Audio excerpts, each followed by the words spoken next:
E aí, família Tricolor, boa noite, meus amigos. Agora são 8h30, acabei de chegar do estádio, aqui em Jundiaí. Vamos, conforme nosso combinado, fazer a coletiva do Rogério Ceni hoje, eu não esqueci. Vamos lá, cansadão aqui, vou ficar meio quieto, porque esses jogos essas viagens são cansativas, assim, quando tem jogo do São Paulo é cansativo. Eu não tô reclamando, não. Legal, acho que foi um bom jogo hoje. O vídeo de análise do jogo, com as notas, eu vou deixar para você quando terminar na janelinha aqui, tá bom? Vamos lá então ver como é que foi a coletiva do técnico Rogério Ceni depois do empate com o Fluminense. Vamos lá. Boa noite. Tá ficando, mas é previsível para alguém que joga de 3 em 3 dias e daqui 3 dias de novo, com viagem, tem jogo. Por isso a gente faz algumas alterações, mas em alguns casos a gente tem que usar os mesmos jogadores e você corre o risco, né, das lesões e corre o risco de enfraquecer, o que é primeiro é desumano o calendário para todos aí, né? Não tem quem resista a isso. Mas o ano vai chegando na parte mais importante e você vai ficando cada vez mais desfalcado, cada vez mais fragilizado, né? O que eu vou dizer para você? Sobre lesões, eu não sei. O Léo leva a mão na posterior, né? Tem que fazer exame amanhã, mas conheço o Léo, para sair, não sairia por qualquer coisa dentro do campo. O Jandrei, eu não sei, foi uma pancada nas costas, eu não sei o que pode ter sido, mas espero que não tenha sido nada grave também. É tudo dentro do previsível, gente, não tem muita surpresa. Se você bota o mesmo time que jogou contra o Palmeiras, então você ia ter mais lesões musculares, perder mais jogadores. As pessoas às vezes não entendem por que você segura um jogador fora, por que você tira, por que você não põe. O Wellington, por exemplo, não era para jogar hoje. Não era, porque ele veio de 3 jogos seguidos em 7 dias. Mas às vezes você tem que fazer e você quer ganhar o jogo, você sabe que você precisa, porque eu sempre falo para vocês, o Campeonato Brasileiro é traiçoeiro. Se você quiser tentar brigar pelas primeiras posições, você tem que jogar, só que você tem que jogar todos os jogos ao teu máximo, né? E isso gera lesões. Então, assim, jogar quinta, domingo, quarta e sábado, se você não tiver expectativa, a gente só não sabe aonde vai estourar, mas que alguém vai estourar, isso é uma coisa que a gente já prevê. Rogério, tudo bem? Boa noite. Ali na zona mista, quando parou ali o Thales para falar com a gente, eu perguntei, vou transferir a mesma coisa, ele classificou como positiva. Quem olha o resultado cru dos últimos 3 jogos, que foram tidos com uma sequência muito complicada, o Mineiro, o Palmeiras e agora o Fluminense, olha, 2 empates e uma derrota. Você vê o aproveitamento? Nossa, que horror. Pelo contexto, você classifica como algo muito positivo, tirar 2 pontos de grandes times que estão performando muito bem, um atual campeão, um time que dispensa comentários na evolução que teve, e uma classificação com derrota, mas a classificação para a próxima fase, você classifica isso e o que de injeção pode dar para o restante, pelo menos no final do primeiro turno? Sobre a Copa do Brasil, a gente tem que fazer uma análise dos 2 jogos, né? Porque o outro jogo faz muito tempo que foi aqui no Morumbi, né? E aí as pessoas só veem o jogo do Allianz. Desculpa, é normal que o Palmeiras seja superior a gente no Allianz. Assim como tem sido normal que no Morumbi o São Paulo jogue superior ao Palmeiras. Tem sido uma constante isso, né? Então nós somos os resultados, o jogo vai para pênalti e nós conseguimos a classificação, extremamente positivo. Contra o Atlético Mineiro, é um jogo que nós somos com, sei lá, 6, 7 jogadores de base, né, com muita gente fora. Hoje, um time um pouco mais forte do que aquele contra o Atlético, mas nós damos azar nas rodadas, porque nós jogamos contra o Palmeiras, que é um time que desgasta muito fisicamente, e até emocionalmente, nesse caso, por ser um jogo eliminatório. E aí a gente vem, o nosso próximo adversário é o Fluminense. Aí do Fluminense você olha o teu próximo, é o Inter. Quer dizer, você não tem um jogo que você diga assim, né, podemos dar uma respirada, pegar um adversário que não seja tão competitivo quanto esse, ou que não tenha tanta qualidade quanto esses, né? Então, assim, claro que empate. Então, mas só para lembrar, gente, desculpa, eu prometo que essa é a única interrupção que eu vou fazer. Perdeu ponto contra o Avaí, perdeu ponto contra o Ceará, perdeu ponto contra o Curitiba. Esses jogos que podia, né, ser esse ufa, perdeu ponto. Então agora vai pegar só a pedreira mesmo, não tem, né? Estar dentro de casa não é nunca um bom resultado. Mas o adversário teve 5 dias para se preparar para o jogo, nós tivemos 60 horas para se preparar para o jogo. Isso parece, as pessoas, não, mas isso faz diferença. Faz 2 dias a mais de recuperação, eles jogaram na terça, nós jogamos na quinta. Isso te dá muita diferença, porque eu com 5 dias eu poderia repetir o time, eu fazer escolher o melhor time que eu quisesse, independente de análise sobre lesões, porque eu teria uma recuperação de jogadores. Mas em menos de 3 dias, não há o que fazer, não há muito tempo para treinar. Muitos dos jogadores que jogaram, que foram repetidos contra o Palmeiras, eles nem treinaram, eles vieram para o jogo. Eles fizeram recuperação 2 dias. Eu trabalhei, por exemplo, em vez de Diego e Léo, eu trabalhei com o Beraldo e Luizão durante o sábado, né? Ontem, né? Eu trabalhei com o Patrick na esquerda, na direita com o Rafinha, que não tinha jogado mesmo. O Igor Gomes não trabalhou, por exemplo, mas eles assistem o treino e de eles assistirem o treino, eles veem o que se faz necessário para colocar em prática na hora do jogo. E a decisão é tomada hoje de manhã, para ver quem joga pelas condições, quem tem uma chance maior de lesão. E, infelizmente, nós perdemos o Léo por uma lesão muscular. Ele fez 10 jogos seguidos, aí nós conseguimos descansar ele, agora no segundo jogo seguido ele tem lesões musculares. O futebol brasileiro, você olha lá no quadro, não tem dia de treino, só tem jogo, recuperação, jogo, recuperação.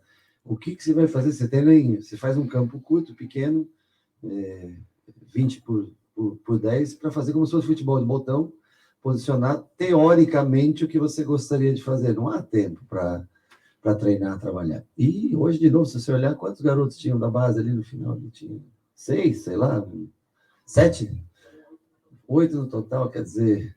Gente, não são nem jogadores da base que estão há muito tempo no clube, são jogadores da base que até estreiam, fazem seu 3º, 4º jogo. Não é que são jogadores... O Igor é da base, mas é um jogador que está aí há tempo. O Nestor é da base, mas está aí há tempos. Então, assim, o Diego é da base, está aqui há tempos, né? Você considera os da base, mas são jogadores formados, né? Nós estamos usando jogadores que nós estamos experimentando ele nos jogos pela necessidade que é imposta a gente pelo calendário. Rogério, boa noite. Boa noite. Você é um cara que a gente já conhece há muito tempo, né? De ótimas ideias, é importante te ouvir. E você tem uma carreira muito clara, muito justa, muito correta. E eu estou te falando sobre isso porque eu sei que você não gosta de falar de arbitragem, mas ontem foi disponibilizado o áudio do VAR, da cabine do VAR com o Voaden no jogo do meio de semana, a classificação do São Paulo na Copa do Brasil. Você é palmeirense, né? Não. Você acha que é palmeirense? Não, sou atleticano. Atleticano? De Minas? Do Paraná. Do Paraná. Do Paraná. Muito bom. E você fez uma crítica construtiva ao VAR no jogo contra o Atlético Mineiro. E a minha pergunta é... Tinha que ter traçado a linha. Tem que traçar a linha. Se tivesse impedido, tinha que marcar o impedimento. Perfeito. Mas é isso que tem que fazer. Como mudar isso, Rogério? Você que é um cara de boas ideias, que fala muito sobre isso, bate no calendário, bate em outras coisas. Como mudar? Porque ontem foi o Palmeiras, amanhã pode ser o São Paulo, como já foi em várias oportunidades. Sim. Eu acho que tem que se ter um pouquinho... Quando chama em lances capitais, como aquele, você tem... Eu acho que não foi traçada a linha, né? Acho que foi muito... Até no campo, dá para imaginar que não foi pela velocidade que foi chamada e decisão tomada. Isso vale para todos. Se estava impedido, tem que ir lá traçar a linha. Estava impedido, não vale o gol. É assim que funciona. A bola bateu na mão, se foi para proteger o rosto, ou se foi, tem que ir lá ser justo e marcar, sempre. Agora, aí não sou eu que vou resolver, né? Mas o que é justo, tem que ser feito dessa maneira. Traça a linha, se está impedido, porque até agora também ninguém traçou a linha, né? Todo mundo só falou, mas ninguém poderia ter traçado a linha para a gente saber, porque nem eu sei, nem você sabe se estava impedido, né? Visualmente, contra o Ceará, eu achei que estava impedido, o jogador do Ceará que fez o gol aqui. E a linha traçou e acharam um jeito lá e a linha não deu impedimento. E até agora todo mundo falou, mas ninguém pediu para os caras traçarem a linha para a gente ter uma certeza, né? Porque senão a gente fala sobre suposições, né? Então poderia mesmo que atrasado, traça a linha para a gente ter uma certeza do que aconteceu no lance, se foi um engano, se foi esquecimento, ou se por acaso o jogador estava em condições, né? Acho que é importante, mesmo tarde, é importante esclarecer sempre. Rogério, tudo bem? Rogério, eu acho que consenso, né? Tanto na mídia quanto os torcedores, o São Paulo não tem um elenco tão grande para 3 competições.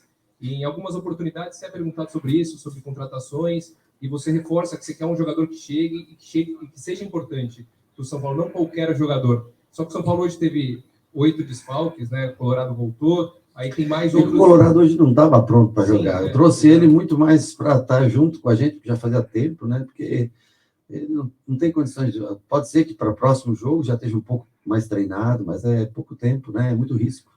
e tem a questão Colorado, então, sem muitas condições, mas ficou no banco, mais jogadores hoje que vão se somar, né, talvez, o Léo, o Giandrei, jogadores suspensos também, o Caleri quem também, mais? e o Patrick, né, que estão suspensos. Você até colocou o Patrick lateral da base. Sim. Também.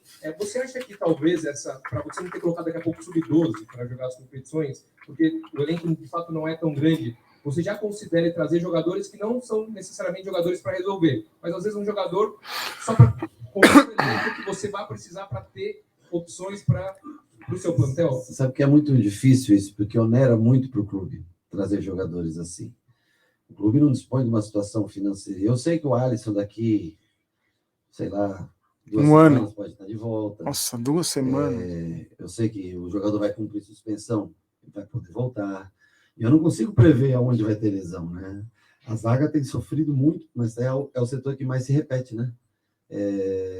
O setor que tem menos trocas é a zaga que a gente joga, né? Então é o que tem sofrido mais. No ataque ainda a gente tem algumas composições, né? Que jogadores estão voltando agora, o Nicão está voltando, tem Luciano, tem Caleri, tem Éder, tem Rigoni, tem mais jogadores para essas 2 posições diferentes que a gente ocupa. Não, o Éder não tem. No meio campo e na defesa é que nós estamos com problema. Você vê, o Reinaldo machucado. Eu não queria utilizar o Wellington hoje pelo risco de lesão.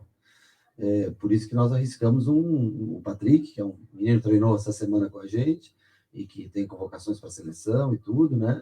Foi importante, eu acho que ele estrear, sentir o peso do que é um jogo no profissional, 40 e poucas mil pessoas.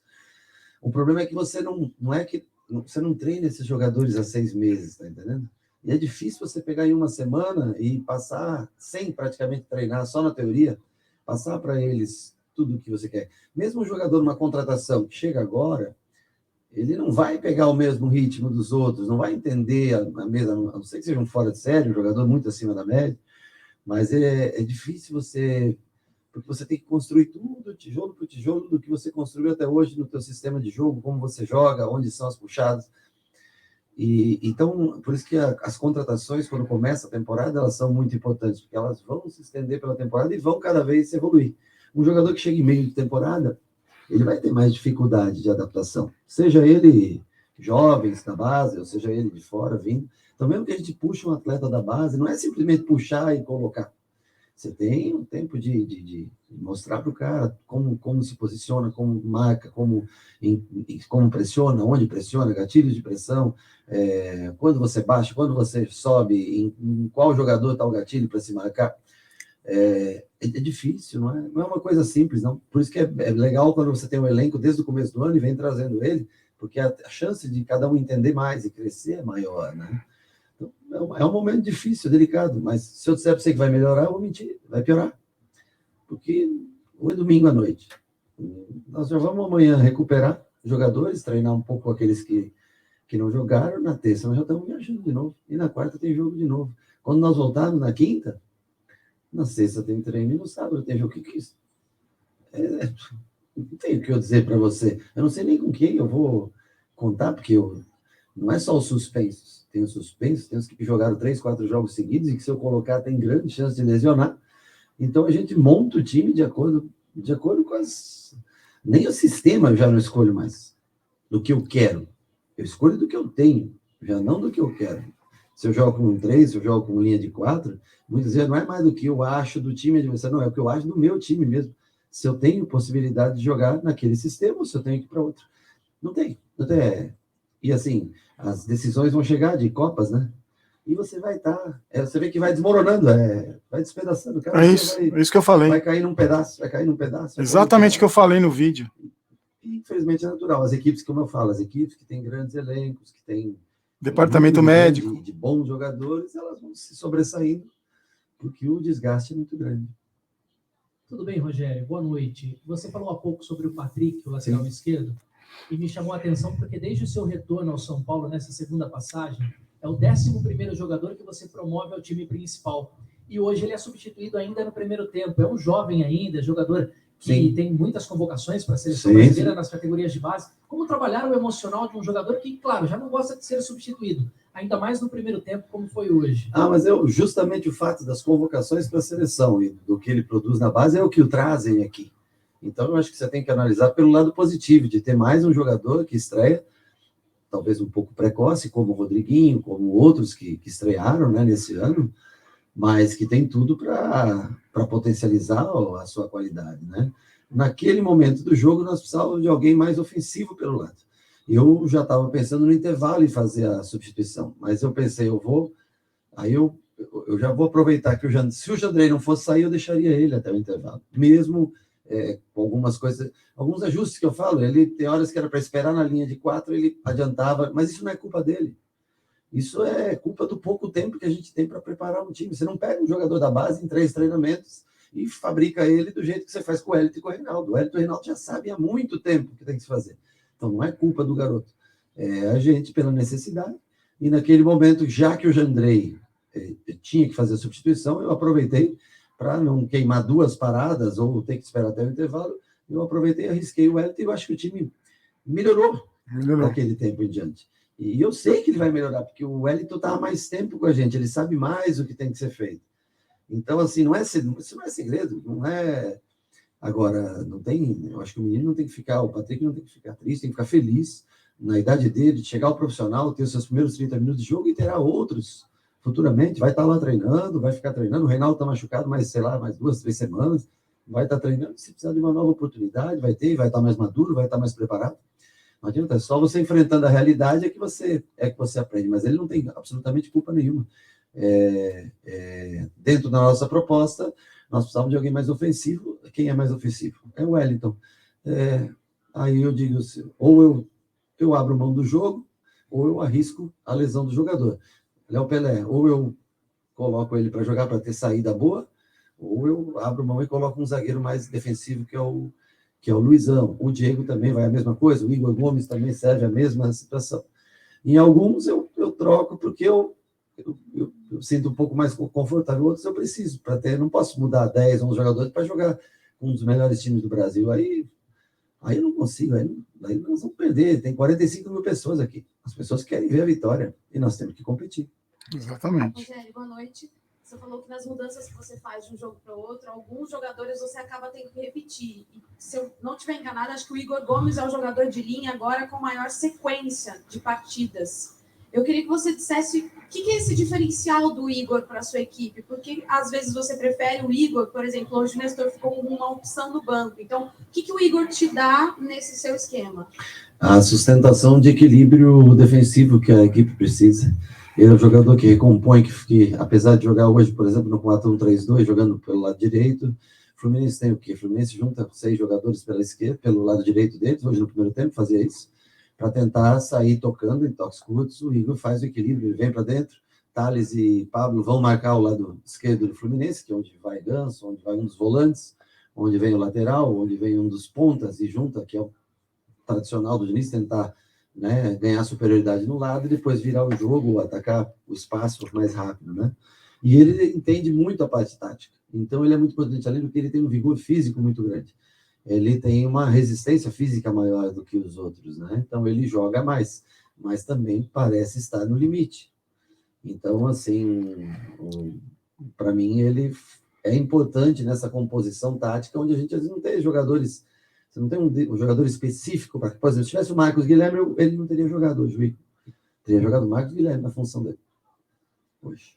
Mas não tinha, tá entendendo? Então, eu pensei em pôr o Nicão, não treinei com o Nicão.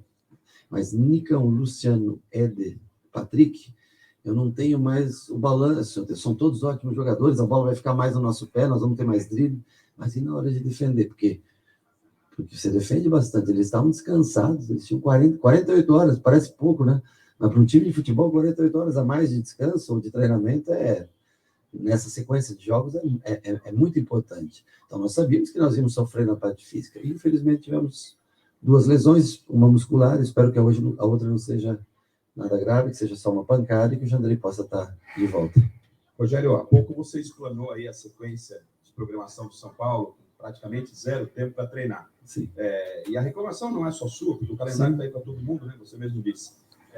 O cenário ideal seria, talvez em algum momento, as equipes que disputam essas 3 competições, chamados grandes, né? A gente sabe das dificuldades econômicas, mas que os clubes começassem a tentar montar 2 equipes e dar condição para que o técnico pudesse trabalhar? Não, mas a gente tenta montar 2 equipes, mas aí você precisa de dinheiro para montar 2. Para montar uma já é difícil. Então, assim, nós temos 30 jogadores, mas nós temos muitos fora. Dos 30, nós temos... Você pega X deles suspensos, X do departamento médico, mais alguns em transição, e muito garoto. Mas é assim, não dá. Cara, com exceção do Flamengo aí, que contrata todo mundo, né? O Atlético vem trazendo jogadores, o Palmeiras agora. Não tem outros que tenham condição financeira para ter um elenco, né? Tem de jovens, né? Promovendo a sua base, que é o que o clube que está numa situação mais difícil financeira tem que fazer, tem que tentar achar um jovem jogador que tenha talento, que o custo seja baixo de salário e tudo, né? Não há muito segredo. Outra coisa, a janela estava fechada até, aliás, está fechada, abre amanhã, né? Até aí não tem o que você fazer, mesmo que você contrate, você não pode usar, né? Então, hoje, por exemplo, é uma pena que não seja um dia mais, e para o jogo de hoje encaixaria muito bem o segundo tempo, mas o Guilherme, que tem a velocidade, nós puxamos muitos contra-ataques, tivemos muita chance de contra-ataque, de matar o jogo, de fazer o 3-1, né? Antes que o Fluminense empatasse. Mas nós sabíamos que nós estávamos enfrentando uma equipe de muita qualidade, que tem muita troca, que tem só de jogadores de meio campo à frente, tem troca. O Fluminense é uma boa equipe, eu acho que hoje o Fluminense se coloca como a 4ª equipe mais importante em matéria de elenco, né? No futebol brasileiro. Eu acho que é uma equipe que, ao menos para a gente, deu muito trabalho e vem ganhando jogos em sequência. Então, o resultado foi ruim. O jogo foi um jogo muito... Eu achei que foi um bom jogo, sabe? Controle, enquanto nós estávamos na frente, puxamos muitos contra-ataques, eles com a posse, tentavam chegar e nós... Quer dizer, houve uma troca de estilo de jogo, mas que foi um jogo bem interessante, eu achei, do ponto de vista de quem... Acho eu, não sei se vocês concordam também, não sei. Eu concordo. A televisão seja diferente, não sei, mas achei que foi um jogo com bastante opções, bastante alternativas, só que nós acabamos com o Luizão, que tem 4, 5 jogos no profissional, com o Patrick, nós começamos com o primeiro jogo no profissional, Pablo com poucos jogos no profissional, Wellington, todos os jovens aí da base, tendo que jogar. Rogério, tudo bem? Boa noite. Eu queria te pedir licença para voltar num tema que talvez seja até passado, já que é a sua renovação, mas é porque recentemente a gente falou com o Muricy e ele falou uma coisa muito interessante, que é quando você renova com o treinador, quando você mostra, enfim, você confia no trabalho, que você investe no trabalho, inclusive isso ajuda a impedir que jogadores queiram sair do clube, né? Que isso passa mais confiança. E você já esteve lá do outro lado. Eu queria saber se você concorda e se você acha que essa questão toda da sua renovação e tudo mais vem ajudando para o clima do grupo e também para o jogador confiar, tanto em você quanto na gestão também, que hoje cuida do São Paulo. Olha, em teoria, a renovação de um treinador é porque o clube acredita que aquele cara seja o cara correto para continuar por 1 ano e pouco. Na prática, no futebol, diferente da teoria, nós sabemos que as mesmas 3, 4, 5 derrotas, elas te levam sempre a questionamento sobre continuidade ou não. Mas eu acho que é importante porque o jogador que tem o seu contrato ainda por mais 1 ano, mais 2 anos, pensa, pô, eu estou trabalhando com esse cara, então não é um outro cara que vem daqui a pouco e troca, se o cara tem interesse. O que está lá precisando de uma renovação de contrato também vai ter um esforço para tentar com que seu contrato seja renovado. Não que seja só um peso meu de escolha, né? Mas logicamente que o treinador, se não é ouvido, deveria ser ouvido sobre uma continuidade ou não. E às vezes as pessoas ficam magoadas e você tem que tomar decisões, tem que ter escolhas, porque às vezes você tem um salário muito alto, por exemplo, de um atleta que é um bom atleta, mas se você não tem condições, você tem que conversar com aquele atleta para ver se consegue chegar no meio termo para que seja bom para o Quando o salário é alto, o jogador é ruim. A gente trabalhar. Agora, eu acho que é favorável sempre. Você já tem uma programação do ano que vem, você saber né, em que área, em que posição você precisa, porque é você mesmo que estará comandando o time no outro ano. Então, de que maneira você joga, que jogadores você precisa. Só que aí entra a parte financeira que você também, infelizmente, depende, né, da realidade de cada clube para as contratações. Né? Rogério, cada período a gente vem falando que é uma semana de desafios para o São Paulo. Não é, cara? Essa foi porque você teve 8 suspensos em 2 jogos, continua com muita gente machucada e muitos jogadores que você está trocando. de 27 de junho a 18 de agosto, que são 22, 23 dias, dependendo do sorteio da data dos Jogos da Copa do Brasil, você vai fazer 8 jogos, 4 deles decisivos, mata-mata, e nos 4 do Brasileirão você tem Flamengo e Santos. O que você tem de positivo para esse período? O que você acha que o São Paulo pode encontrar de positivo? E acho que de negativo eu vou perguntar só para constar, porque você já falou isso durante toda a coletiva. O que de negativo tem para enfrentar essa sequência? De positivo tem que a gente conseguiu chegar nas quartas da Sul-Americana, nas quartas da Copa do Brasil, e a gente não está...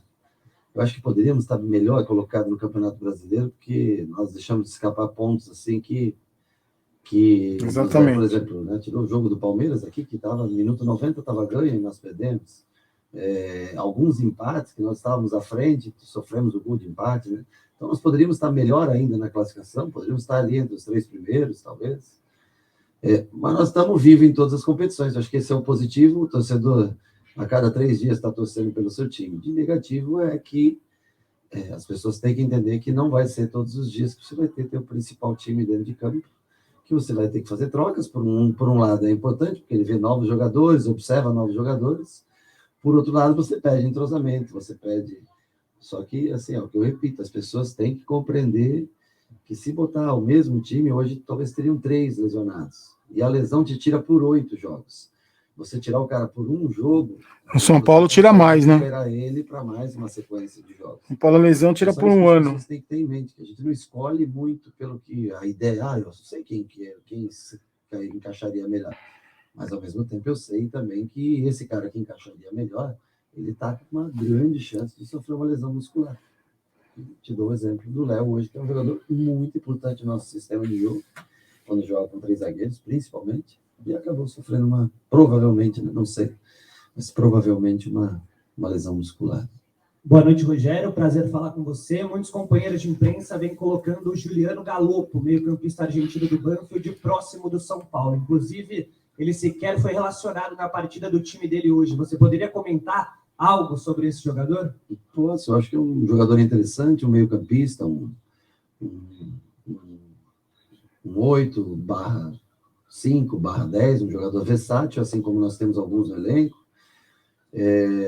Mas eu sei que é um jogador que custa caro, e aí é uma questão aí da parte diretiva, de investidores, porque o clube em si não tem condições de pagar pelo jogador, né? Eu nem sei o valor exato, mas eu sei que é um valor que supera as nossas possibilidades. Se acontecer, eu acho um jogador interessante que vem para ajudar a gente nesse restante do ano. Se não acontecer, será como alguns outros que a gente especulou e não teve. E de cada 50 que saem especulações, tem uns 4 ou 5 que são verdadeiros, o resto cada um põe na sua internet, no seu... sei lá como é que se chama essas coisas de... Cada um inventa um dia um nome de um jogador, né? Mas esse é um jogador interessante que ajudaria. Os outros, até agora que colocaram, é tudo mentira, é tudo invenção, né? Mas esse não, esse é um jogador que seria interessante, mas eu não tenho a mínima noção de se existe ainda, como anda, se vai ser possível ou não. Eu só sei que nós, pela sequência de jogos que você citou, se faz necessário. Não é que eu queira, não quero dar despesa para o clube, não quero só, mas eu gostaria de sobreviver nas competições. É o que eu vou tentar, porque depois, logicamente, a responsabilidade cai sempre em cima do treinador, né? Mas nós temos que analisar a realidade do que é o futebol brasileiro hoje, a realidade do clube também, que não é das mais fáceis. Rogério, boa noite. Você agora, só aproveitando esse gancho do fim, você falou que 3 ou 4 jogadores são verdade, né? O Ferrarese, o zagueiro venezuelano... Eu não vi o Ferrarese, eu acho que é do grupo City, né, que eles falaram, de alguma parceria, mas eu desconheço, cara, não tenho assim conhecimento. O Galopo não, o Galopo é um jogador que eu aprovei já e tudo, mas os outros aí, ou se você vai perguntar mais desde o começo do ano, que inventaram aí, eu digo para você se é verdade, se é mentira. E com a lesão do Jandrei, hoje a gente não sabe exatamente o que foi, mas você já tinha perdido o Volpi, que se transferiu, e você tem o Thiago Couto e o Yang, acho, né? Que é o Sim. Na sequência. É um alerta que talvez o São Paulo deva procurar um novo goleiro nessa janela, para ter alguém mais experiente para formar, para reforçar o elenco. Cara, o Thiago é um bom menino. Ele tem treinado bem, tem Eu digo para você que talvez ele não tenha a experiência necessária para o momento, né? Primeiro, nós contamos com a volta do Jandrei, e segundo, não é fácil você achar um goleiro aí. Tem tanta gente procurando um goleiro, é o que eu falo, ou você traz alguém mais ou menos, e o Jandrei vem muito bem, né? O Jandrei, eu acho que vem se firmando como titular no clube, né? Então, nós temos que se encontrar uma oportunidade, se não for caro, se for um bom goleiro que atenda as nossas necessidades, nós podemos observar. Se não, nós vamos dar oportunidade para o Thiago quando ele tiver. Se precisa, talvez precise, sim. Mas há condições? Não sei te dizer. Jânio, aqui embaixo. Eu queria saber, porque o São Paulo tem, a partir de agora, nos próximos 10 dias, 3 partidas, nos próximos 12, 4, pelo menos 3 viagens por competições diferentes também, porque a Copa do Brasil, que vai ser sorteada na terça, ainda vai entrar aí no meio. O São Paulo vai priorizar alguma coisa ou o São Paulo vai tentar sobreviver em todas elas? São Paulo vai tentar sobreviver todos os dias. Eu não posso dizer prioridade, porque se eu não priorizasse o brasileiro, eu teria poupado alguns desses jogadores que jogaram na quinta-feira contra o Palmeiras. Se eu disser para você que eu vou abrir mão da Sul-Americana e da Copa do Brasil, eu vou estar mentindo para você. Agora, é o que eu falo, você vai se enfraquecendo, porque hoje você já teve mais 1 ou 2 lesões, nós temos ainda acho que 5 pendurados, se eu não me engano, com 2 cartões amarelos. Amanhã, próximo jogo, mais 2 cumprem suspensão. Os que estão no DM, a maioria foram casos cirúrgicos, então demora para voltar. Nós vamos tentar fazer times para cada jogo, com o melhor condicionamento físico, e pensando sempre no que a gente pode também armar para o jogo subsequente, e vamos tentar lutar. Eu falei, o que nós podemos fazer aqui é competir. Eu acho que o time vem demonstrando isso, mesmo no empate como hoje, mesmo numa derrota como na Copa do Brasil, que mesmo assim levou a vitória, a classificação nos pênaltis, né? Mas eu não consigo nem dizer para você que time eu vou escolher para quarta-feira. Eu, amanhã, vou chegar, vou olhar, vou listar todos que têm condições, vou ver como o Inter, mais ou menos, logicamente, eu sei como o Inter joga. Eu tenho que pensar no time que ele tem que ter altura para se defender de bola parada, eu tenho que pensar no time que ele tem que ter jogadores um pouco mais rápidos para atacar, se joga com 9 fixo, se joga com 2 à frente, se joga com 1 na frente, com linha de 3, com linha de 4, mas eu não tenho todas as opções, eu não tenho, por exemplo, se o Reinaldo, se tivesse, era o Reinaldo que jogaria hoje, né? Começaria jogando hoje, quem sabe poderíamos jogar com 3 zagueiros, Reinaldo, o Rafinha fazendo o 3º zagueiro, mas assim, às vezes você pensa numa linha de 4, mas te falta um aqui no meio, aqui, né? Aí você pensa numa linha de 3, mas aí te falta um ala para ser ofensivo. É assim que funciona. Então, você tem que ir a cada dia vendo cada jogador e montar um time de acordo com as peças que você tem, não só com as peças que você tem, com as peças que estão disponíveis, com menos chances, menos suscetíveis a lesões, porque senão nós vamos jogar com o Ceará para jogar Sul-Americana. Nós sofremos tanto e batalhamos tanto, aí nós vamos chegar lá e não vamos ter time para jogar, né? Então, é bem complicado. É o que eu falo, é difícil elencos hoje no Brasil que consigam jogar 3 competições. É muito difícil. É raro no Brasil times que consigam manter qualidade sem ter uma semana de folga para recuperar, para trabalhar, para ensaiar alguma coisa nova, para fazer. É bem complicado, é bem difícil. Vamos então para o técnico Rogério. Valeu, gente. Então, hoje, amanhã à noite, na segunda noite, a gente faz uma análise mais, fala sobre tudo que o Rogério Ceni falou. É isso. E a gente já viu que não vai contratar, porque não tem dinheiro, não vai contratar goleiro, vai tentar esse galopo aí, se arrumar um investidor. Realmente a coisa está bem complicada. Contra vocês amanhã, então, tá, gente? Meio-dia não tem vídeo. Eu vou deixar aqui para vocês na janelinha o análise do jogo. Lembrando que a gente é patrocinado pela Up Sportsbet, vai estar no primeiro comentário fixado, tá bom? Fiquem com Deus, uma ótima semana pra gente, uma semana abençoada. Te encontro amanhã. Um abraço.